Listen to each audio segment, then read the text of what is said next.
tanpa dialog dan tiada dialog tanpa keinginan untuk mengerti agama kita sendiri dan agama orang lain yang kita ajak berdialog.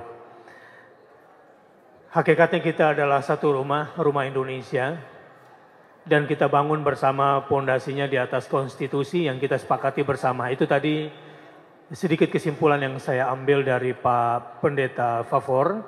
Dan selanjutnya saya beri kesempatan kepada Bapak Sugianto untuk menyampaikan pemaparannya.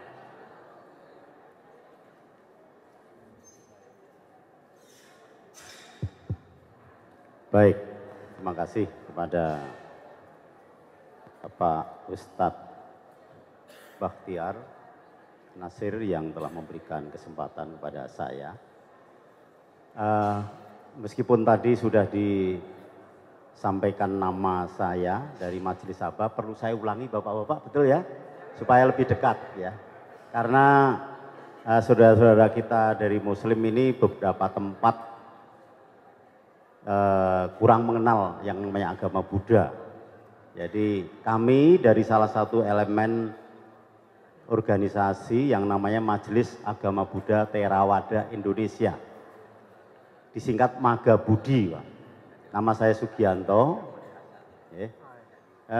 Majelis Agama Buddha Theravada Indonesia Magabudi ini sifatnya nasional, tetapi belum seluruh provinsi ada pengurus daerahnya.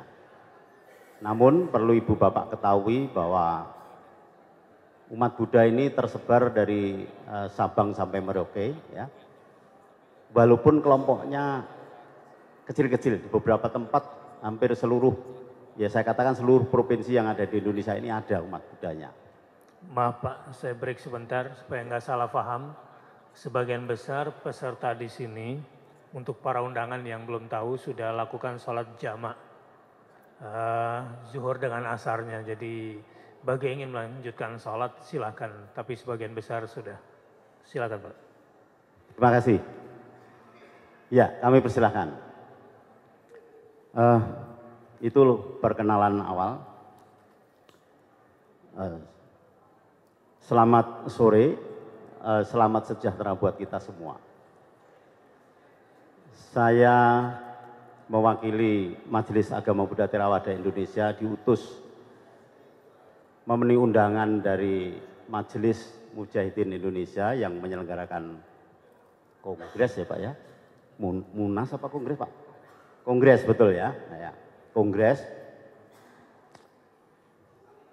Dan pada saat kami merapatkan rapat internal pengurus pusat Magabudi, langsung disetujui dan ditunjuklah saya mewakili pengurus pusat Majelis Agama Buddha Theravada Indonesia. Ternyata betul apa yang kami perkirakan, bahwa kami kesini merasa tersanjung, dan ini merupakan pertama kali dari majelis kami mengutus menghadiri dialog di saudara-saudara kami di majelis ini. Betul-betul kami merasa senang, bahagia bisa berdialog hari ini. Bapak Ibu yang saya hormati atau hadirin yang berbahagia, secara garis besar masyarakat Indonesia ini masih agak sulit memisahkan antara ajaran Hindu dan Buddha. Memang ajaran Hindu dan Buddha berasal dari India. Kalau ajaran Hindu sudah berapa ribu tahun yang lalu kita tidak ada yang tahu mulanya kapan. Tapi kalau agama Buddha jelas ada sejarahnya. Yaitu sekitar 2600 tahun yang lalu mulai berkembanglah ajaran Buddha di tanah India yang dibawakan oleh Buddha sendiri, atau kami menyebut Sang Buddha yang dulunya bernama Pangeran Siddhartha. Inilah supaya ada pengetahuan tambahan bahwa ajaran Buddha berbeda dengan ajaran Hindu. Jelas ini suatu komunitas yang berbeda. Memang di semua agama ada beberapa kelompok-kelompok ajaran yang sama. Demikian juga antara Hindu dan Buddha, sehingga masyarakat Indonesia beberapa tahun lalu, kalau sekarang sudah mulai mencair, ya, sekarang ini sudah mulai banyak yang tahu pemisahan. Dan ini saya alami beberapa tahun lalu bahwa kalau pas ada hari nasional yang namanya Nyepi, itu teman-teman kami bertanya pada saya, Pak Gianto ikut Nyepi di mana? Nah, itu kan berarti kan belum tahu bahwa posisi agama Buddha hari rayanya bukan Nyepi. Hari rayanya adalah, ada yang tahu teman-teman? Waisak, betul sekali Pak. Ya. Barusan Waisak dirayakan di Indonesia, biasanya jatuh bulan Mei Pak. Biasanya kalau di Candi Borobudur atau Mendut ada perayaan Waisak, itulah. Itu pas detik-detik Waisak. Ya. Mengapa perlu saya sampaikan? Kita belum menyentuh pada dialog yang sesungguhnya. Ya memang kita ini baru saling mengenal. Ya. Jadi hal ini patut saya sampaikan. Jadi kalau bapak-bapak sekarang menikmati hari libur nasional salah satunya Waisak, itulah hari besar, salah satu hari besar agama Buddha. Di sana terkandung atau terjadi 3 peristiwa terhadap Buddha ini, ya, yaitu peristiwa kelahiran Pangeran Siddhartha, kemudian yang kedua peristiwa menjadi Buddha, yang ketiga adalah peristiwa wafatnya Sang Buddha. Kebetulan itu di hari purnama di bulan Wesaka, bahasa sononya. Jadi tahunnya berbeda, tapi harinya, saatnya di bulan purnama, pas bulat itu. Ya, ini sebagai tambahan. Baik, Majelis Agama Buddha Theravada Indonesia ini hanya salah satu sekian komunitas majelis-majelis agama Buddha yang ada di Indonesia. Saya tidak tahu persis kok yang diundang Majelis Agama Buddha dari panitia, apakah majelis agama Buddha yang lain juga diundang, saya tidak tahu. Tetapi yang jelas perlu juga kami sampaikan, Majelis Agama Buddha Theravada Indonesia tidak di bawah payungnya Walubi. Saya kira pasti banyak yang tahu Walubi, ya, perwakilan umat Buddha. Itu semacam forum yang menaungi beberapa majelis. Tetapi Majelis Agama Buddha Theravada sejak tahun 95, karena Walubi ini tadinya namanya perwalian, diganti menjadi perwakilan, dan doktrinnya berbeda, ya kami tidak di situ. Jadi perwalian yang zaman dulu, yang dulu berdiri tahun 80-an sudah dibubarkan, menjelma menjadi Walubi yang baru. Tetapi sifatnya adalah perwakilan dan ada perbedaan beberapa.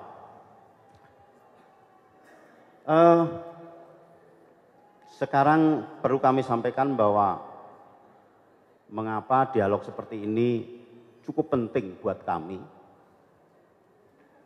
Karena di salah satu ajaran kami yang namanya Sutta Pitaka, salah satu ayatnya mengatakan bahwa Sang Buddha menganjurkan kepada umatnya, zaman dulu itu mengatakan kepada salah satu suku yang hidup di India sana, waktu itu kebetulan pas mengajar, kaum Waji silahkan sering menyelenggarakan dialog atau seringlah berdiskusi, berkumpul untuk bermusyawarah. Itu akan berhasil baik bagi keselamatan dan kesejahteraan masyarakat. Intinya demikian, saya tidak mengutip persis kata-kata ayat itu, tetapi ternyata 2600 tahun yang lalu Sang Buddha sudah menganjurkan seperti itu, ternyata kok yo di mana-mana bisa dipakai. Nah itulah yang mendasari kami hadir di sini, seperti tadi dikatakan bahwa oleh Bapak moderator tadi bahwa dasar dari dialog ini mengutip dari ayat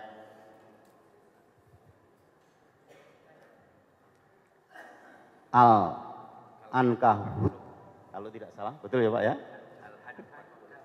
Al-Hajj, ya.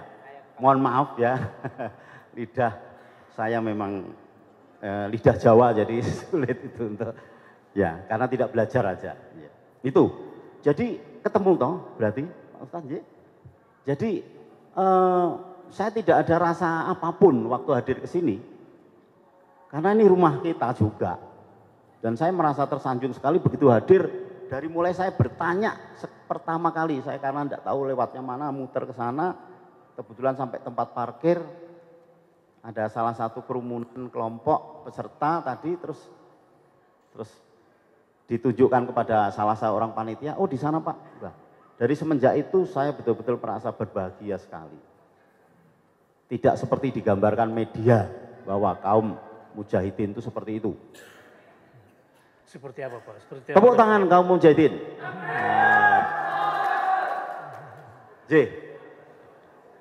Saya juga terus terang dengan hasil ini ya kami juga akan menyampaikan kepada teman-teman terutama umat Buddha melalui pengurus Sabang, janganlah segan-segan kalau ada undangan dari saudara kita Majelis Mujahidin hadir, dan kalau Anda memiliki hajat atau event-event apa ya tolong dipanggil, diundang sehingga ada dialog menyeluruh dari tingkat daerah sampai dengan tingkat pusat. Dan harapan kami ini bukan yang pertama saja atau sekali saja. Karena tidak ada pembangunan kerukunan antar umat beragama kalau tidak ada dialog. Saya yakin itu. Dan dialog itu merupakan hal yang pokok. Dan terbukti sekarang kita bisa bertemu, bertatap muka. Ya, terkait dengan persoalan dunia. Tadi saya di luar sudah mendengar selentingan masalah Rohingya. Ya, ini yang lagi ngetren. Itu termasuk kawasan selatan Myanmar kalau enggak salah. Tapi mohon maaf, saya sebenarnya tidak tahu banyak masalah itu, hanya membaca dari media. Mungkin sama dengan Bapak Ibu yang hadir di sini.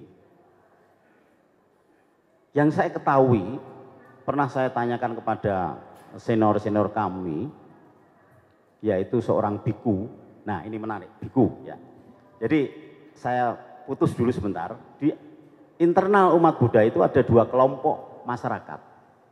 Satu kelompok masyarakat Pabajita atau kelompok masyarakat petapa yang sekarang ini dinamakan biku, biksu atau bikuni atau biksuni. Sama saja itu, kalau biksu bahasa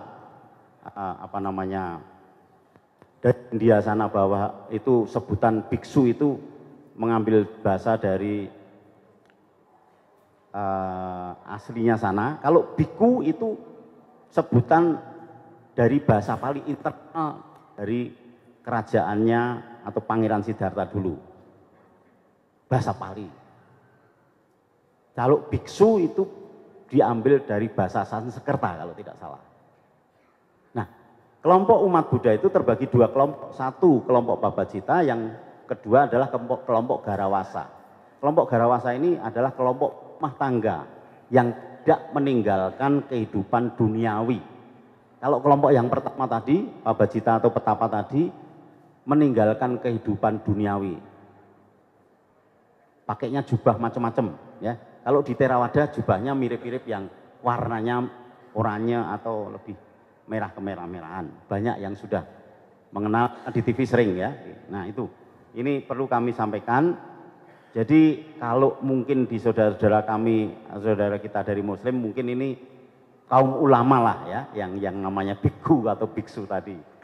Ya, perbedaannya mungkin sedikit. Kalau biksu atau bikuni ini betul-betul sudah meninggalkan keluarga, rumah tangga, sudah tidak ngurus besok makan apa, beli beras di mana, belanja apa, tidak ngurus. Karena pakaiannya hanya satu, jubah itu. Makanya disokong oleh umat, diberi oleh umat. Dia tidak perlu memikirkan makan. Pasti nanti ketemu, kalau di Indonesia ini pasti ketemu. Umat yang memberi makan. Tetapi kalau di negara-negara Buddhis, di Asia Selatan ini ya, termasuk Vietnam, Myanmar, Thailand, Sri Lanka, India malah tidak banyak, ya, Laos dan seterusnya sampai ke Korea, Jepang itu, di sana terutama negara-negara Buddhis itu, para biku itu supaya dapat makan itu keliling ke rumah-rumah penduduk, membawa mangkok. Nanti kalau tiba di depan pintu salah satu rumah umat Buddha, beliau-beliau ini diam. Kalau nanti pemilik rumah membawa makanan apa saja, cemplungke ke mangkok. Tahu ya bahasa cemplungke ya? Dimasukkan. Plek, apa saja di situ ditampung. Nanti kalau sudah merasa penuh, balik lagi ke wihara. Nah, ini rumahnya para biku. Tapi ada kalanya cerita para biku ini keliling gitu sampai siang ya nggak dapat, ya nggak makan. Kalau tidak dibagi oleh saudara-saudara biku lainnya.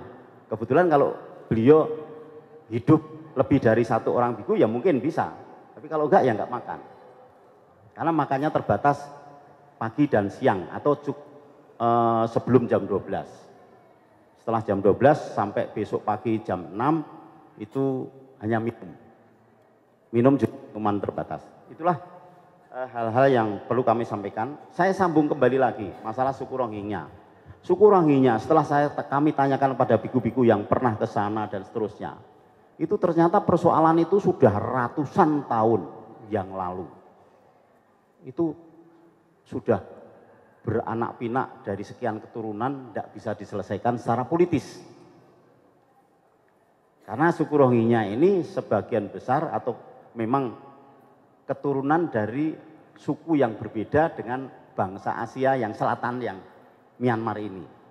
Kulitnya berbeda, rambutnya berbeda. Barangkali itulah yang menjadi dasar sehingga dari turun-temurun dulu mereka datang ke situ tuh dianggap pengungsi. Dan sampai sekarang sudah berkembang biak, tidak diberi tempat yang selayak atau tidak diakui selayaknya katanya. Inilah yang membuat gegeran. Nah, celakanya ini kadang-kadang menyulut sentimen kelompok sehingga menyebar ke lain negara. Padahal kami dari komunitas Buddhis pada saat meletus pertama di Myanmar beberapa tahun lalu ya, 1 tahun lalu, meletusnya kan sudah 1 tahun lalu yang mulai gegeran pertama itu Pak. Kami sudah melayangkan surat pernyataan kepada kedutaan Myanmar maupun kepada negara, kepala negaranya sana. Karena itu urusan internal jangan sampai berdampak kepada urusan regional. Harap diselesaikan. Ya kan? Kita nggak punya otoritas untuk bagaimana. Ya dasar keagamaan itulah yang kami sodorkan untuk menyelesaikan internal. Nah, perkara itu terus berkembang sedemikian rupa, kami komunitas agama Buddha sebenarnya karena ini masalah politik ya tidak tahu menau, gitu. Dan boleh dikatakan sampai sekarang Indonesia tetap aman, terutama komunitas Buddha, dari masalah yang dari tetangga kita. Baik, terima kasih. Itulah yang mungkin bisa saya sampaikan. Yang paling urgent nanti adalah pas dialognya yang kami harapkan, bukan pernyataan-pernyataan dari kami. Begitu Bapak Ibu? Terima kasih pada moderator. Selamat siang. Semoga semua makhluk berbahagia. Satu, satu, satu. Terima kasih Pak Sugianto dari Magabudi. Kita merasakan ketulusan beliau ketika mengatakan merasa tersanjung diundang ke forum ini dan sangat merasa dihargai karena menjadi bagian saudara di Rumah Indonesia ini. Ada yang menarik juga yang disampaikan oleh Pak Sugianto maksud saya, bahwa persoalan yang timbul seperti yang disampaikan juga oleh pembicara dari PGI tadi, bahwa pergolakan yang ada dan terjadi di masyarakat sesungguhnya bukan karena agama dan komunitas agama. Pak Ustadz Talib tadi sudah bahas dari Perang Dunia ke-1, akibat sekularisme, liberalisme, materialisme, dan seterusnya. Nah, kasus Rohingya juga sebetulnya tidak berbeda dengan kasus-kasus yang lainnya. Konon informasi terakhir karena ada kandungan mineral yang cukup besar dan berharga di bawah tempat mereka di mana tinggal sekarang. Baik, sekarang pembicara terakhir kita mudah-mudahan bisa memberikan pandangan yang lebih luas lagi berdasarkan pondasi konstitusi di Rumah Indonesia agar kita tetap bisa hidup berdampingan secara damai. Kepada Bapak Idul Fitri Siada Azhari, waktu dan tempat kami persilahkan. Bismillahirrahmanirrahim. Assalamualaikum warahmatullahi wabarakatuh. Waalaikumsalam warahmatullahi wabarakatuh. Saya kira tidak banyak bicara. Pertama, mungkin ada satu ironi di Indonesia itu. Indonesia itu negeri muslim terbesar di dunia. Tetapi apa yang paling terkenal dari Indonesia? Yaitu rumah ibadahnya Pak Sugianto, Borobudur, ya, dan Prambanan. Jadi ini negeri muslim terbesar di dunia, tapi yang terkenal justru peninggalan orang Hindu dan Buddha. Artinya apa? Artinya kebudayaan Hindu dan Buddha itu tidak dirusak oleh orang Islam.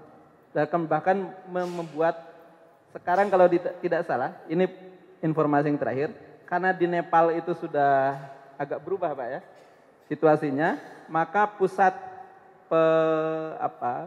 semacam perayaan Waisak dunia itu pindah ke Borobudur gitu. Kalau tidak salah, saya agak lupa.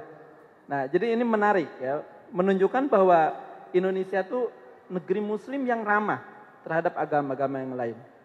Kemudian kedua, ini perlu diingat Pak Sugianto dan Pak Pendeta yang masih muda ini,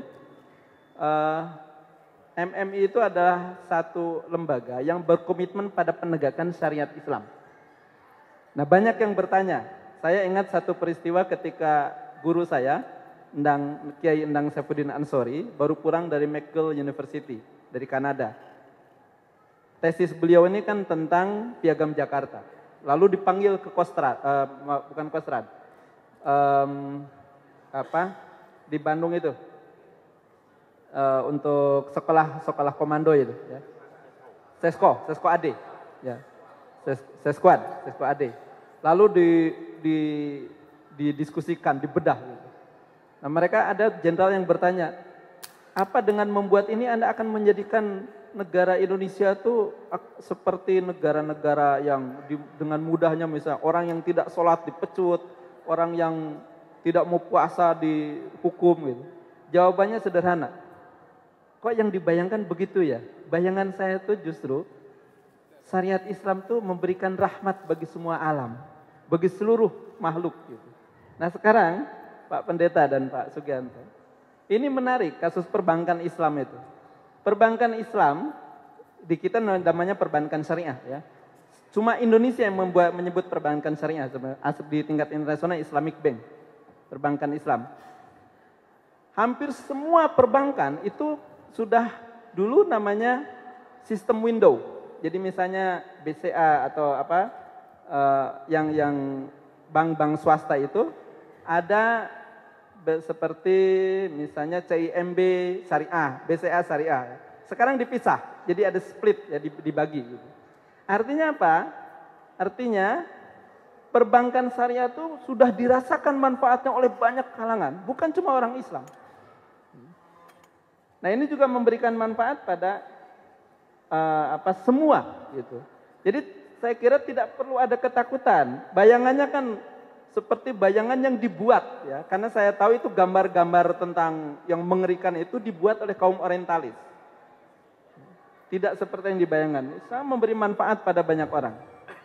Nah, lalu jangan lupa bahwa di Amerika, ya, di Mahkamah Agung Amerika, ada 4 orang yang disebut sebagai the great law maker. Ada pembentuk hukum terbesar di dunia. Pertama Augustinus, ya, dia yang menciptakan hukum Romawi. Pertama Hammurabi, ya. Kedua Augustinus, ketiga Musa, ketiga Nabi Muhammad SAW. Bahkan maaf ya, mungkin ini tidak bisa kita banyak yang sudah protes. Di situ dibuat relief Nabi Muhammadnya. Jadi disebutkan 4 pembentuk hukum terbesar di dunia. Tidak heran sebenarnya karena sistem di Amerika memungkinkan syariah itu berlaku melalui putusan hakim. Di beberapa negara bagian tuh syariat Islam itu berlaku, ya. Tapi oleh putusan hakim, bukan oleh undang-undang.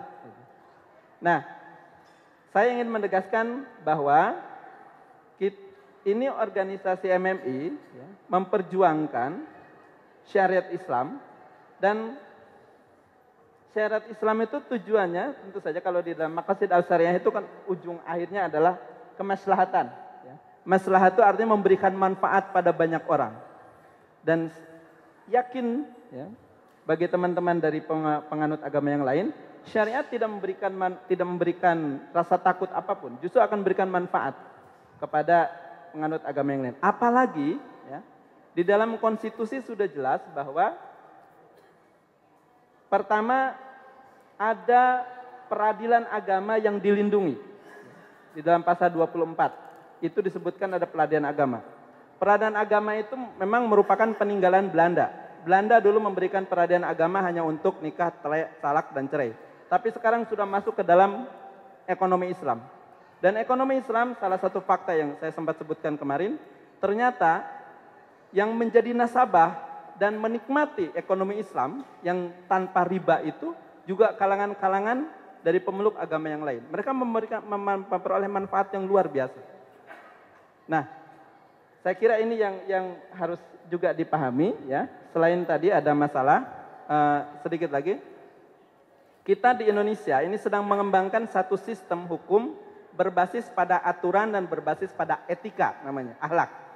Itu sudah dimulai misalnya di dalam Undang-Undang Dasar, setiap hakim itu harus menjunjung martabat,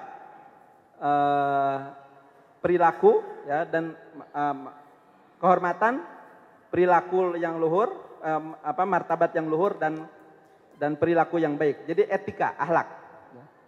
Ada pengalaman sungguhnya di Cina atau di Jepang begitu.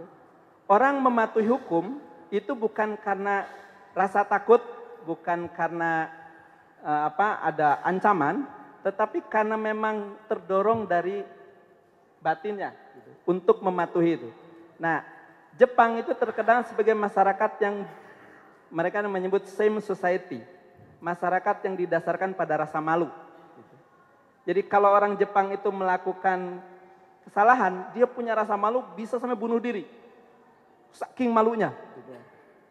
Nah, problem di masyarakat kita itu sudah tidak punya rasa malu, tidak punya rasa takut, dan tidak punya rasa dosa. Nah, ini sebenarnya bisa disuplai ya, oleh agama.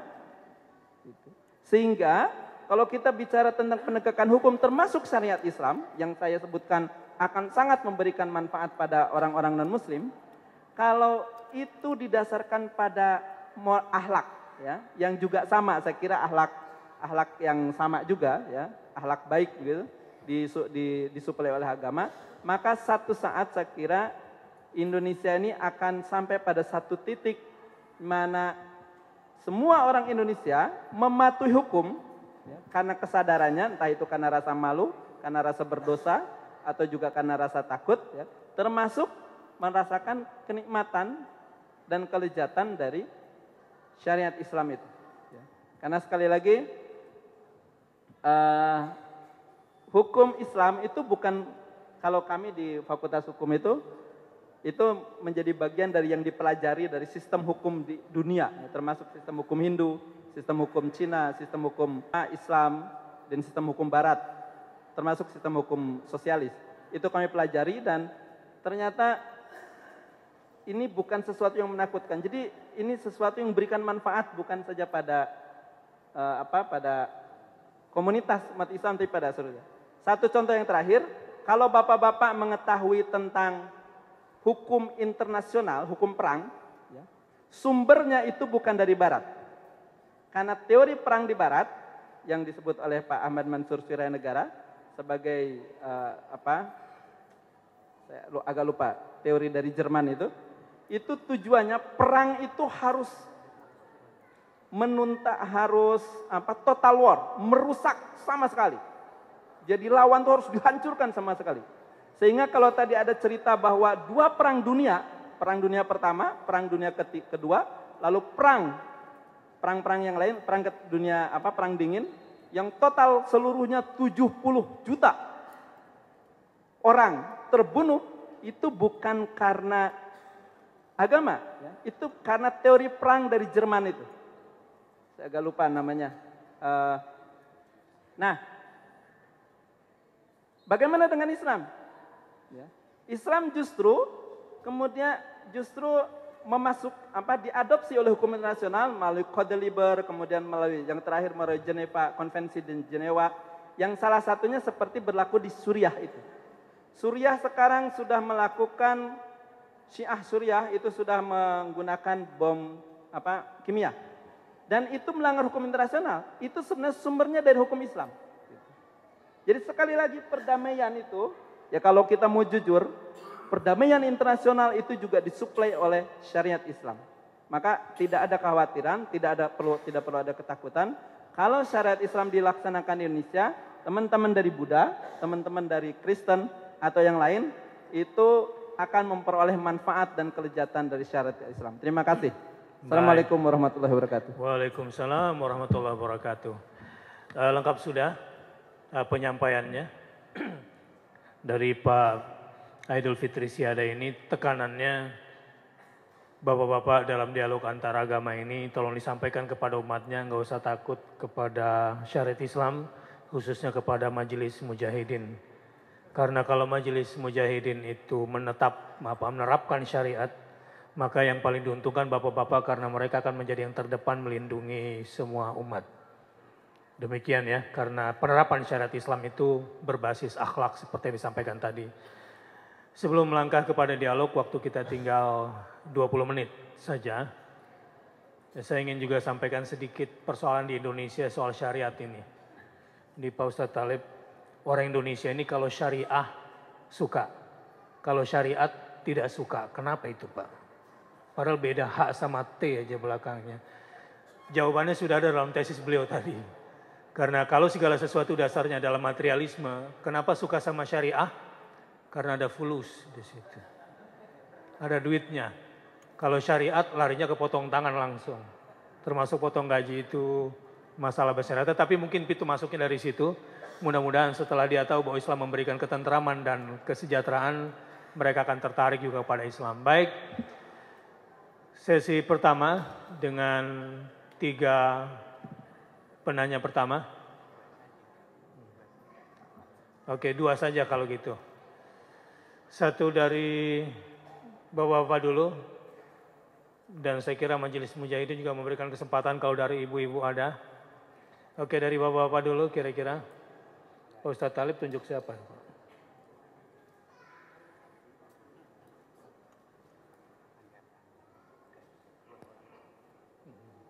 Tanggapan saja. Baik.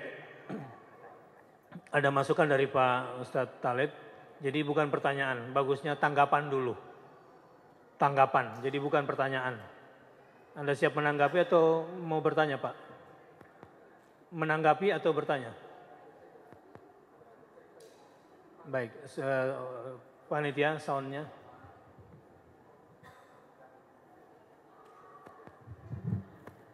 Sudah.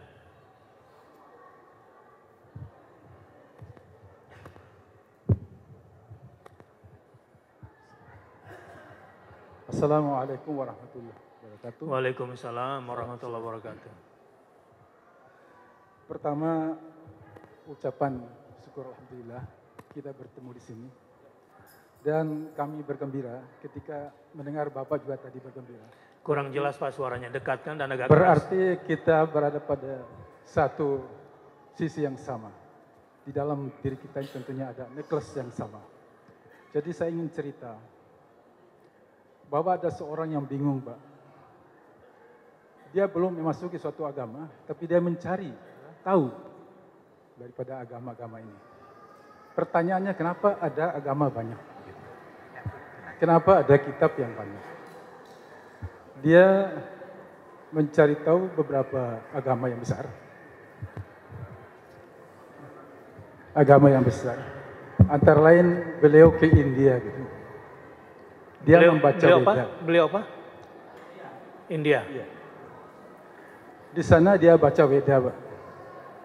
Ternyata ada bagian daripada Veda itu yang mengatakan ikutilah orang yang terpercaya yang akan memimpin kalian. Kemudian para hadirin sekalian, yang kedua pergilah dia ke suatu negeri yang namanya Bethlehem. Nah, Bethlehem ini ternyata setelah saya sendiri juga pergi ke sana, dulunya itu adalah bekas daripada padang lahan pengembalaan. Yang dalam bahasa Islamnya adalah Baitul Lahan. Jadi ada persamaan antara Baitul Lahan dan Bethlehem. Kemudian saya dari Nusa Tenggara Barat, ada buku yang diberikan oleh Gubernur Nusa Tenggara Barat, Pak Wasita Kusuma, orang Tasik ini. Di situ saya baca, ada profesor-profesor menganjurkan, karena banyaknya macam olahraga di dunia ini, disuruh ikutilah olahraga orang Islam, yaitu sholatnya. Karena sholat itu di situ tercakup semua gerakan-gerakan olahraga daripada olahraga yang dicipta oleh manusia. Jadi nampak bahwa ada persamaan di antara kita. Lalu yang bersangkutan mencari tahu lagi. Kaget dia ketika di India atau di kalangan Hindu atau Buddha ada istilah kasta Brahmana. Nah, orang Islam juga namanya ada Ar-Rahman, ada persamaan. Subhanallah. Kemudian ketahui dari negeri-negeri Barat ada namanya Yosef. Kalau di negeri Islam ada namanya Yusuf. Tidak ada perbedaan nampaknya antara kita. Dan di dalam buku yang kita baca dari kitab kita, karena nas umatan wahidah. Manusia itu ambil dari satu. Saya jalan-jalan di Bali, Pak, masuk dalam perpustakaan anak-anak sekolah. Ternyata dari buku sekolah itu mengatakan bahwa sumber dasar awal dari manusia itu dibikin daripada tanah. Sama persis, Pak, ketiga agama besar. Oke, singkatnya? Singkatnya, berarti ada perlu satu diinginkan oleh yang bersangkutan ini adalah kalau bisa katanya agama-agama ini katanya mempunyai buku-buku dikaji bersama di suatu tempat secara independen hingga demikian akan dicari mana sebenarnya agama yang sebenarnya. Terima kasih. Assalamualaikum. Baik, jadi forum dialog ini sudah memenuhi insya Allah saran dan tanggapan Bapak itu ya. Baik, satu lagi sisi yang berbeda yang gampang panitia. Oke, silakan. Bismillahirrahmanirrahim. Saya Taufan dari Nusa Tenggara Barat. Ya. Ada beberapa hal yang saya tangkap tadi dari kedua pembicara, Bapak Pendeta maupun dari pemuka agama Buddha tadi, yaitu berkenaan tentang pengorbanan orang Islam untuk membela.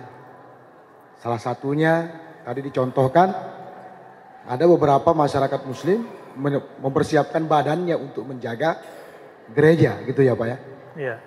Kemudian yang kedua, sambutan orang Islam terhadap komunitas agama Buddha sungguh luar biasa tadi ditafsirkan. Menanggapi hal itu yang ingin kami sampaikan di sini, setelah memaparkan itu, yang di sini yang terjadi diskriminasi berita. Nah, yang ingin kami tahu apa pengorbanan orang Protestan terhadap komunitas Muslim. Padahal banyak, ya, banyak kita ketahui kejadian-kejadian, sebut saja di Indonesia, berkenaan dengan perang misalnya di Ambon, di mana tidak terjadi itu, tidak muncul itu di media. Bagaimana orang-orang Protestan atau Kristen membela yang dikatakan tadi rumah bersama. Di sana kita dengar media memerangi orang Kristen, bahkan memerangi orang Islam yang sedang melaksanakan ajaran syariatnya. Nah, bagaimana itu? Terjadi diskriminasi. Padahal tadi dicontohkan orang Islam membela, menyiapkan diri, mengorbankan diri untuk membela gereja. Nah, sekarang bagaimana orang gereja? Apa pembelaannya terhadap orang Muslim menjalankan syariahnya? Yang kedua buat Bapak agama Buddha tadi, sama. Bagaimana tanggapannya? Bagaimana hal tidak dicontohkan, tidak ditanggapi? Padahal sudah disebut tadi kasus di Myanmar tadi. Ini kan lagi hangat-hangatnya. Apa tanggapannya di situ? Apakah ada pembelaan? Ketika menyatakan bahwa di Indonesia ini kita rumah bersama, ya, rumah bersama, ada nggak pembelaan orang Buddha di sini terhadap saudara-saudara kami yang Muslim di Rohingya tersebut? Terima kasih. Baik, saya kira tanggapan yang cukup bagus dari dua peserta. Silakan Pak Ustadz, atau ada yang mau menanggapi barangkali pertama dari Pak Sugianto barangkali Pak.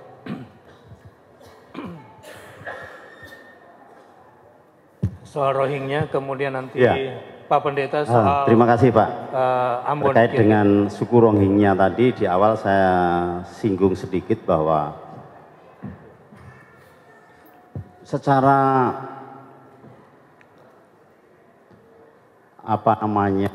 gamblang umat Buddha di Indonesia memang saya katakan baru ada semacam pernyataan-pernyataan keluar kepada pemerintah Myanmar,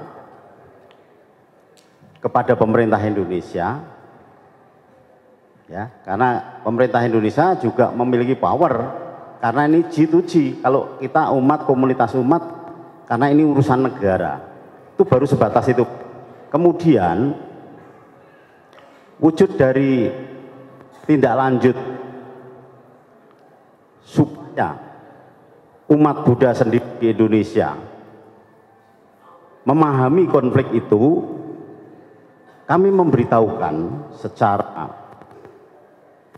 non formal ataupun formal dengan jangan, antara lain jangan sampai terpancing seandainya di daerah-daerah itu disinggung masalah suku ini, suku Rohingya tadi. Seandainya, kasarannya begini Pak ya, seandainya wihara katakanlah dibom atau dihancurkan, umat Buddha nggak perlu marah. Mengapa harus marah? Ini sudah ada yang menangani. Kalau sudah menghancurkan rumah ibadah, itu kan menyangkut hukum yang berlaku di Indonesia. Nah seperti itulah Pak. Jadi kami ke dalam itu menganjurkan dengan sedemikian rupa sehingga supaya jangan mudah terpancing ke depan untuk menjaga harmonisasi hubungan antar umat di Indonesia. Nah, yang keluar tadi melalui pemerintahan Myanmar maupun pemerintah Indonesia, kami baru sekedar memberikan pernyataan karena ini konflik ini yang tadi saya katakan sudah ratusan tahun usianya, tidak akan mungkin bisa diselesaikan dalam hitungan tahun. Nah oleh karena itu salah satu poinnya ya harus diselesaikan. Waktu kami menyurati pemerintah Myanmar melalui kedubasnya, ya harus diselesaikan secara regional. Komunitas ini tidak bisa hanya diselesaikan oleh pemerintah Myanmar, harus welcome pemerintah Myanmar untuk menampung adanya solusi-solusi yang mungkin cocok. Kalau itu nanti dipadu dari berbagai macam masukan, tidak ditanggapi dengan kemarahan, tidak ditanggapi dengan kebencian, apalagi terhadap kaum agamawan ini, kalau kita sudah terpancing dengan masalah ini saja, terus nanti seandainya nih, kan ini tidak terjadi di Indonesia. Tadi seperti yang saya katakan tadi, biara dibom, image masyarakat itu nanti kan, wah ini gara-gara Rohingya. Nah itu kan kita mudah diadu domba. Siapa tahu yang ngomong ngebom itu orang memang iseng, yang tadi kita anggap harus kita berantas tadi. Ya, orang-orang katakanlah tadi dikatakan dari Bapak Ustadz tadi, kelompok-kelompok sekularitas dan seterusnya tadi, kaum liberalisme yang seneng kalau umat beragama di Indonesia ini berantem. Nah, oleh karena itu sebatas itulah himbauan kami, karena di dalam ajaran Buddha yang diutamakan itu ada 4 macam, Pak, terkait dengan hubungan kemanusiaan antar manusia ini. Yang pertama meta, karuna, mudita, dan UPK. Ini dalam bahasa sononya. Intinya begini, meta adalah mengembangkan kasih, cinta kasih kepada seluruh umat manusia dan bahkan makhluk lain. Ini yang ditanamkan oleh ajaran Buddha. Kalau orang yang mengaku beragama Buddha tidak menyelenggarakan ajaran Buddha itu, yang dikatakan salah kan bukan agama Buddhanya, tetapi orangnya toh. Yang kedua tadi karuna, belas kasih. Kita harus hendaknya bergemar menolong orang yang kesusahan. Yang keempat adalah senang mendengar orang lain berhasil dalam bidang apa saja. Jadi kalau tadi disinggung bahwa di Indonesia ini perbankan syariah sudah berkembang demikian rupa, saya semenjak pertama ada artikel perbankan syariah, saya membaca sudah, wah ini pasti cocok. Ternyata itu beberapa tahun yang lalu ada seorang ahli perbankan menulis perbankan syariah, prinsipnya demikian, memang saya nggak nyantol semua, tapi secara prinsip itu hal yang bagus yang dikembangkan di Indonesia cocok, ternyata benar. Tapi saya tidak waro-waro kemana-mana, nggak usah itu hanya untuk pribadi dan beberapa lingkungan yang bisa saya ajak dialog. Yang keempat tadi, ya, meta, karunia, mudita, UPK, ya ini keseimbangan batin. Jadi keempat hal inilah yang harus dikerjakan oleh setiap umat Buddha seharusnya, sebaiknya seperti itu. Sehingga apapun yang terjadi ke sana itu tergantung pada diri kita, karena kemarahan dan kejengkelan dan seterusnya kalau ditinjau dari ajaran Buddha itu akar permasalahannya ada di dalam masing-masing individu. Yang disebut kebencian itu tadi, mendengar sana jengkel, wah suku sana, waduh saya harus membantu kaum saya yang terlunta-lunta dan seterusnya. Tapi dengan kejengkelan dan kemarahan itu pasti tidak akan benar, pasti tidak akan baik hasilnya. Itu yang bisa kami sampaikan. Terima kasih Pak atas perhatiannya. Ya, terima kasih Pak. Dialog seperti ini memang bisa mencairkan kesalahpahaman. Kemudian dialog seperti ini juga membuat kita bisa melihat persoalan itu dari sisi yang luas. Baik, selanjutnya Pak Pendeta silakan. Baik, saya setuju Pak bahwa persamaan kita harus lebih diutamakan. Satu hal yang mendasari keseluruhan persamaan kita, kata ahli kita ini Abrahamic religion katanya. Kita berdasar kepada tokoh sentral Abraham, kalau di Islam Abram. Nah, Ibrahim. Kalau di Yahudi Abram. Nah, saya kira hal seperti ini akan membuat landasan kemanusiaan kita menjadi sangat sentral. Dan kalau itu diajukan, saya kira itu menjadi usulan yang baik sebagai agama yang sejuk bagi semua. Mengenai tokoh, saya bisa sebut beberapa Pak, tapi saya mau menyampaikan beberapa saja. Pertama misalnya dalam tokoh peristiwa Ambon ada 2 aktor kunci baik dari Islam dan Kristen yang tidak pernah ada muncul di media, tetapi Ma'arif Institute menghargai dia, mereka berdua ini. Misalnya Pendeta Jeki Maniputi dan Ustadz Jainuddin. Jadi apa yang mereka lakukan adalah Pendeta Jeki Maniputi saat itu dia mengajak umat Kristen masuk ke kampung Islam. Bersamaan itu juga Ustadz Jainuddin juga melakukan itu. Lalu ada satu orang perempuan lagi yang saya sebut, misalnya Pendeta Gogali. Dia melakukan hal yang menarik menurut saya, mengajak ibu-ibu dari dua agama, Kristen dan Islam, masuk ke pasar-pasar dan mulai berjualan. Dan itu yang memecah konflik di Ambon, di Poso. Tapi pertanyaannya, kenapa ini nggak muncul? Ini karena media, Pak. Saya kira Majelis Mujahidin juga korban media ini. Ada istilah di media yang disebutkan begini, the bad news is a good news. Berita yang paling buruk, itu ratingnya yang paling dicari. Jadi sesuatu yang baik tidak akan dicari. Jadi bad news is good news. Bad news is good news. Atau bahasa para di bawah-bawah itu gosip katanya. Makin digosok makin sip. Kalau yang begini kan digosok nggak nyala. Nah, saya kira saya harus melihat kenapa media juga sering mendiskreditkan, karena kita tidak punya kontra media yang perdamaian istilahnya. Jadi media yang nanti bagusnya yang kontrak PGI dengan pengurus pusat Majelis Mujahidin. Saya kira itu. Jadi maksud saya, marilah kita lihat satu contoh yang saya katakan mengenai media ini. Ketika peristiwa erupsi Merapi, itu jelas-jelas ditunjukkan masyarakat di sekitar Merapi itu seperti nggak punya harapan, meminta bantuan. Itu yang diulang-ulangi dan diulang-ulangi. Sampai akhirnya negara saat itu KPI mengatakan ini harus dihentikan ini penyiaran ini. Karena selalu nggak itu kenyataannya.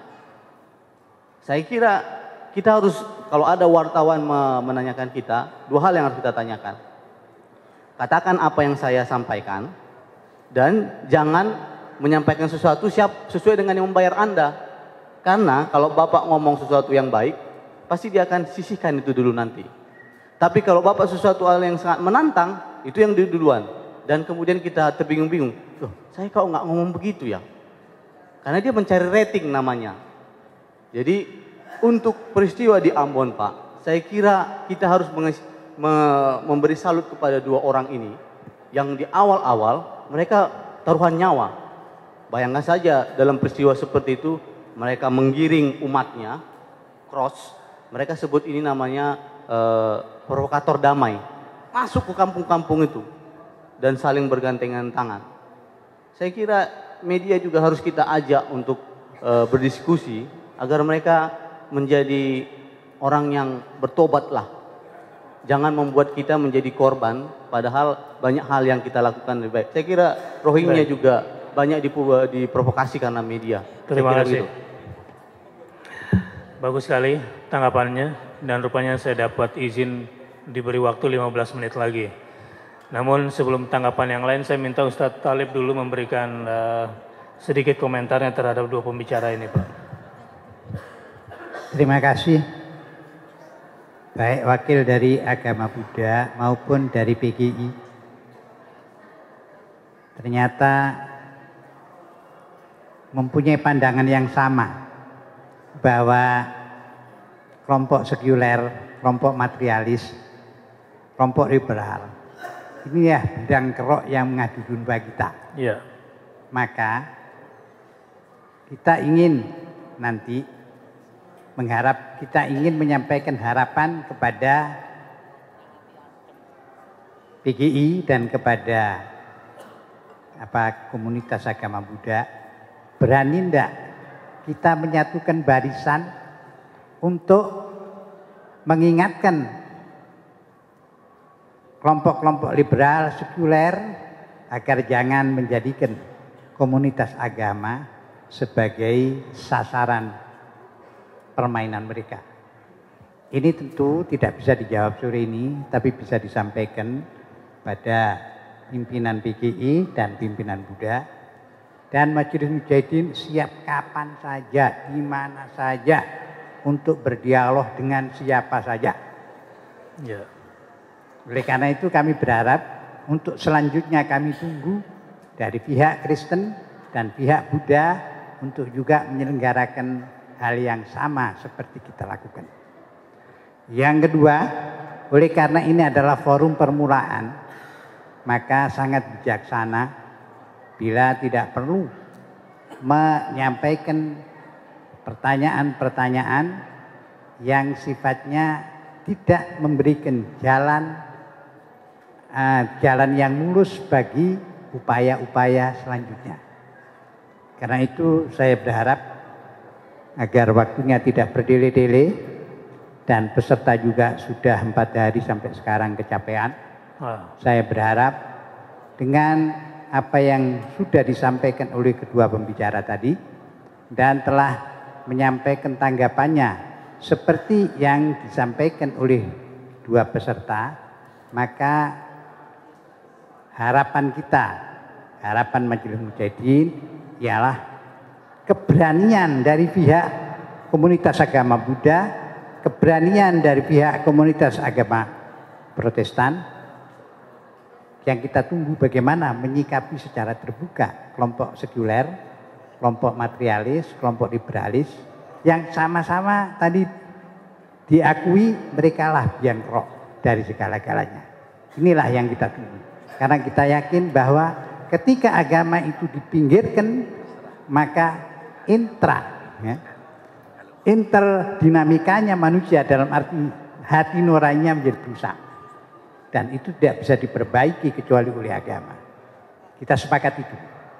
Tapi yang kita ingin kesepakatan lebih jauh adalah langkah bersama untuk menghadapi mereka dengan konsep-konsep dan langkah-langkah yang jelas. Karena dunia sudah menunggu kita terlalu lama. Komunitas agama berdiam dan mengalah. Diperlakukan secara zalim oleh kelompok materialisme. Sekian, terima kasih. Peserta masih semangat? Saya dapat 2 masukan ini. Kalau begitu ambil jalan tengahnya saja. Kita nggak bisa melawan instruksi Amir dalam hal ini. Sami'na wa ata'na.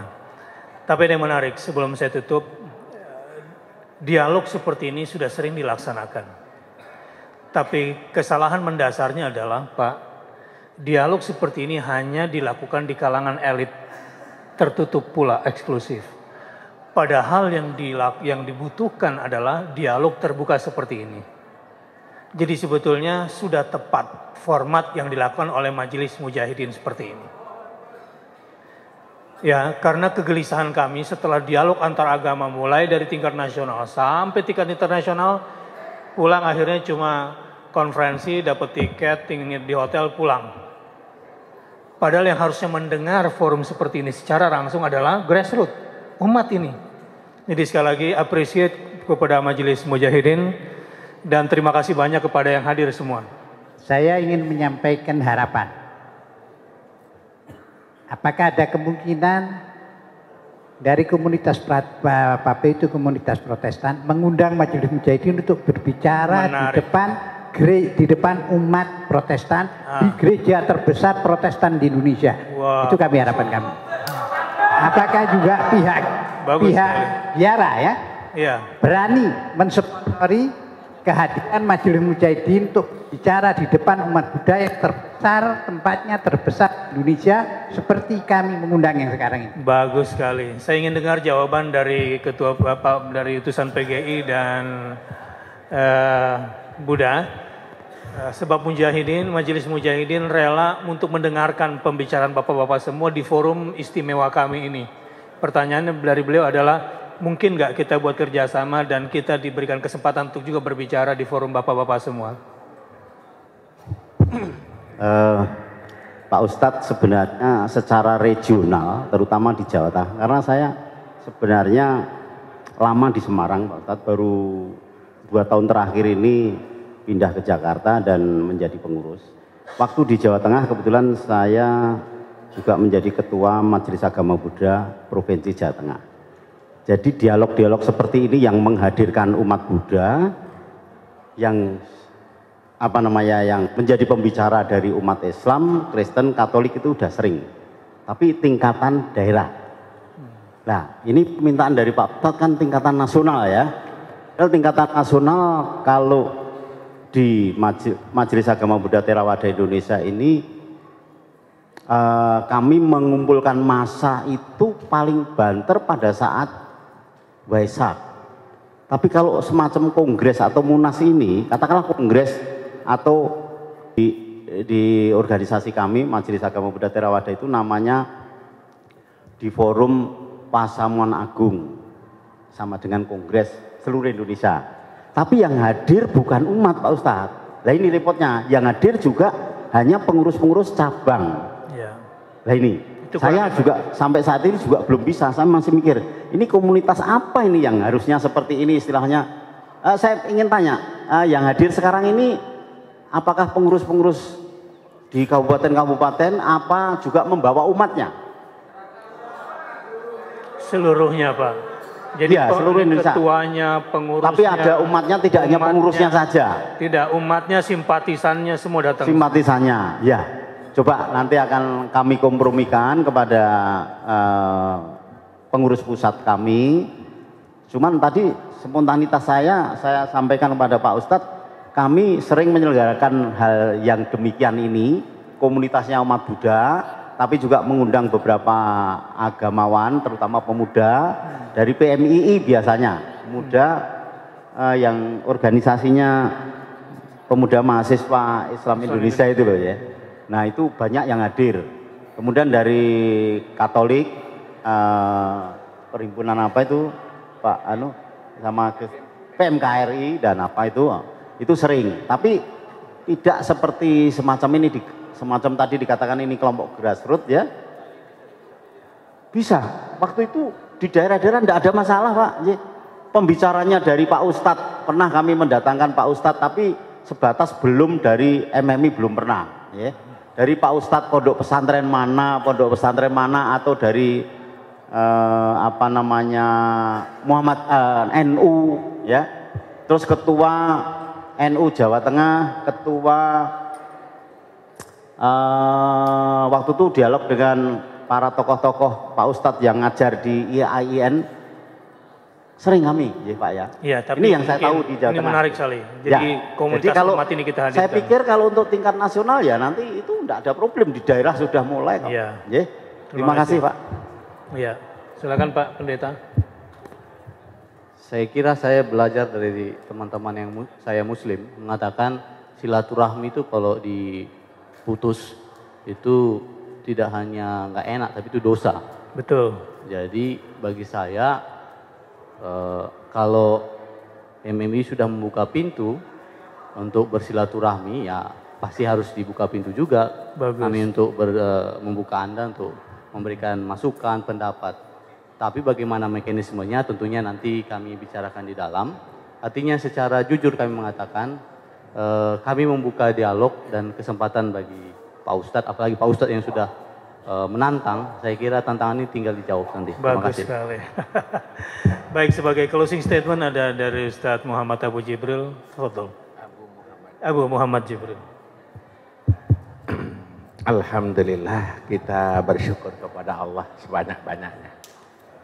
Kita tidak pernah menduga hal seperti ini akan terjadi seperti ini. Kepada kedua panelis dari Protestan dan agama Buddha, kami harap sampaikanlah ketenangan dan keamanan yang Bapak-Bapak rasakan ini kepada umat Bapak. Yang mungkin selama ini ada perasaan khawatir, takut kalau menyebut nama Majelis Mujahidin.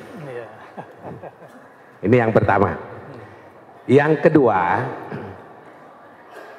kami mengharap jika satu ketika secara nasional dari komunitas gereja mengundang Majelis Mujahidin sebagai pemula dan komunitas Buddha juga secara nasional untuk kita buka peluang ya berdialog ini.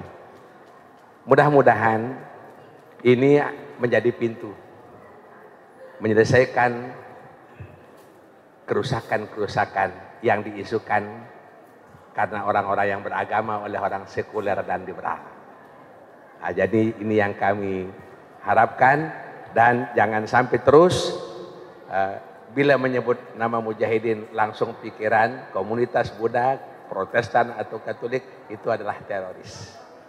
Ini buktinya, mujahidin yang dituduh teroris, bapak-bapak merasa tenang dan tidak takut. Meskipun tadi di kepala bapak ada apa nanti di sini. Begitulah, mudah-mudahan semuanya akan membuka pintu dialog pada waktu-waktu selanjutnya. Sekian. Terima kasih. Dan mudah-mudahan Allah merahmati kita semua. Dengan demikian kita tutup pertemuan ini dengan doa kafaratul majelis. Subhanakallahumma wa bihamdika asyhadu an la ilaha illa anta astaghfiruka wa atubu ilaik. Mohon maaf atas semua khilaf dan salah, dan mudah-mudahan konferensi ini memberikan pencerahan bagi kita semua. Dan kongres ini kemudian juga memberikan banyak nikmat dari Allah untuk kita semua. Wassalamualaikum warahmatullahi wabarakatuh.